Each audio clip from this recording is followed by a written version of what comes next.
ગુજરાતમાં આવતીકાલથી 1 થી 2 ઇંચ સુધીનો વરસાદ ખાબકશે। કાળઝાળ ગરમીમાંથી છુટકારો મળવાના દિવસો આવી ગયા છે। હવે ગરમી રિવર્સ ગિયરમાં ચાલશે, તડકો આઉટ થશે અને ચોમાસાની એક્ટિવિટી ઇન થશે।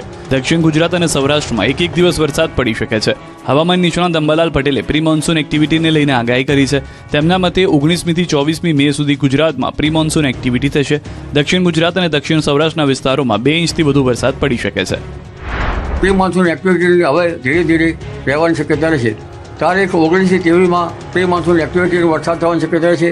ક્યારેક 24-25 તારીખ સુધીમાં પણ એ પ્રી મોન્સૂન એક્ટિવિટીનો વરસાદ થઈ શકે, જેમાં એ અરબ સાગરમાં જે સિસ્ટમ બની છે તેમાં પશ્ચિમ ઘાટમાં તે વરસાદ થતાં લગભગ મુંબઈ મહારાષ્ટ્રના ભાગોમાં 100 mm જેવો વરસાદ થવાની શક્યતા રહે છે અને દક્ષિણ ગુજરાતના ભાગોમાં 50 mm અને દક્ષિણ સૌરાષ્ટ્રના ભાગોમાં 1 ઇંચ અને ક્યાંક તેથી ઓછો કે તેથી વધઘટ વરસાદ થવાની શક્યતા રહે।